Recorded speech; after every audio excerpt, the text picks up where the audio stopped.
কক্সবাজার থেকে ফিরলাম। তো একটা ব্যাপার আপনাদের সাথে একটু শেয়ার করি, সেটা হলো ধরেন সারাদিন বিভিন্ন জায়গায় দৌড়ঝাঁপ করলাম কিংবা দিনের বেলা একটু পানিতে ডুবাইলাম। তো সন্ধ্যার পরে যেটা হয়, সন্ধ্যার পরে কিংবা একটু রাতে 8টা-9টার দিকে তো একটু গেলাম যে বিচের ওখানে যে চৌকিতে শুয়ে থেকে সমুদ্রের গর্জন শুনবো এবং একটু নিরিবিলি সময় কাটাবো আমরা কজন। তো গেলাম, একটা চৌকি নিলাম, তো চৌকিতে শুইলাম। প্রতি 20-30 সেকেন্ড পর পর একজন করে আসে চা কফির জন্য, এবং প্রতি 20-30 সেকেন্ডে এক একজন এক এক জিনিস নিয়ে আসে। ওই চা কফির পরে আপনার পানি আসে, তারপরে আসে বাদাম, তারপর আসে শরীর হাত পা টিপানোর জন্য, তারপরে কেউ আসে কোরআন তলাওয়াত শোনাইতে চায়, কেউ ঝিনুক নিয়ে আসে, বিভিন্ন ধরনের খেলনা আইটেম নিয়ে আসে, এরপরে পানি। মানে আপনি ওইখানে যে একটু নিরিবিলি আধা ঘন্টা একটু সময় কাটাবেন, সেটার কোনো উপায় নাই। আপনি যদি চোখ বন্ধ করে রাখেন, যে আপনি একটু চোখ বন্ধ করে রাখছেন যে হ্যাঁ একটু এখানে একটু আরাম করব, চোখ বন্ধ করে, আপনি চোখ বন্ধ রাখতে পারবেন না। কারণ কোনো না কোনো হকার আইসা আপনার শরীরের কোনো একটা জায়গায়, বিশেষ করে পা কিংবা হাত, এরকম নাড়া দেবে। নাড়া দিয়ে আপনারা বলবে, ভাইয়া বাদাম খাবেন, ভাইয়া চা খাবেন, ভাইয়া কফি খাবেন, ভাইয়া ঠান্ডা পানি লাগবে, ভাইয়া মালা লাগবে, মাসাজ করে দিব, গান শোনাবো, ভাইয়া কোরআন তালাত করব, ভাইয়া আমাকে একটু সাহায্য করবেন। মানে এই যে একটা প্যারা, মানে এগুলা যে থাকবে না আমি সেটা বলছি না, এগুলো থাকবে। এগুলো প্যাভিলিয়ন থাকবে, ছোট ছোট দোকানপাট থাকবে, যার দরকার হবে সে নিয়ে আসবে। কিন্তু এই যে ডিস্টার্বটা, এই ডিস্টার্বটা আসলে মেনে নেওয়া যায় না। খুবই বিরক্তিকর ব্যাপার। মানে আপনি শান্তিটা পাবেন না। এইভাবেই দিনের পর দিন, বছরের পর বছর চলছে। আমি এগুলো বলছি, অনেকের কাছে হয়তো এগুলো মজাও লাগতে পারে। অনেকে বলবেন, আরে ভাই এরা তো কই একটা খাইতেছে, আপনার সমস্যা কি? আমার আসলে কোনো সমস্যা না।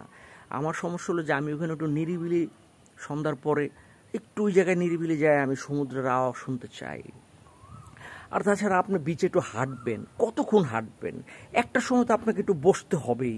আপনি বসার পরেই দেখবেন অশান্তিটা কেমন লাগে। আচ্ছা, এইগুলো এক অশান্তির কাহিনী। আর আরেকটা কাহিনী হলো, এই যে বিচে অনেক সময় অনেকে যে কোনো জামা কাপড় পরে চলে যায়, বিচে নামবে। ধরেন সাথে মানি ব্যাগ নিতে হয়, কারণ রিক্সা ভাড়া লাগে, তারপরে মোবাইলটা লাগে, তারপরে ধরেন আরও অনেক সময় সানগ্লাস থাকে, ক্যাপ ট্যাপ থাকে, কিংবা থাকে অনেক জিনিস।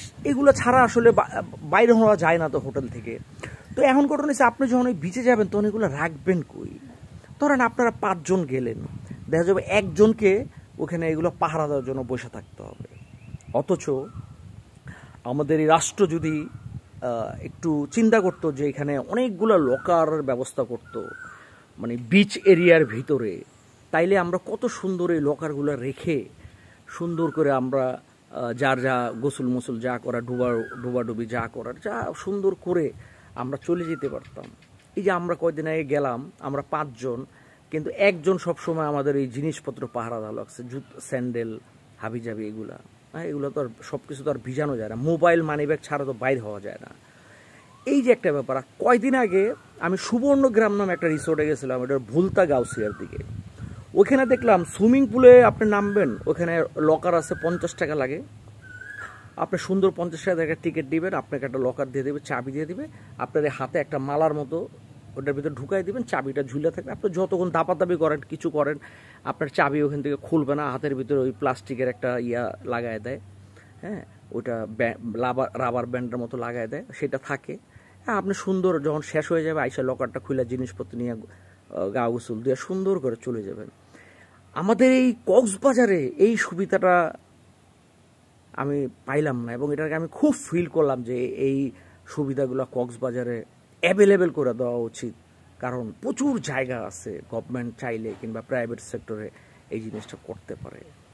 এবং এই যে হকারদের যে দৌরত্ব, মানে বিচ এরিয়ার ভিতরে, মানে এটা কোনোভাবেই নেওয়া যায় না।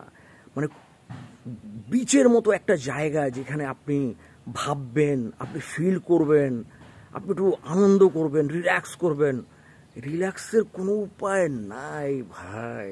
কি বলবো রে ভাই, কক্সবাজারে এরকম আরও অনেক প্রবলেম আছে, এগুলো নিয়ে কারোর কোনো মাথা ব্যথা কোনো কালেই ছিল না। কি বলবো, সবাই ভালো থাকবেন, সুস্থ থাকবেন, নিরাপদে থাকবেন। আসসালামু আলাইকুম।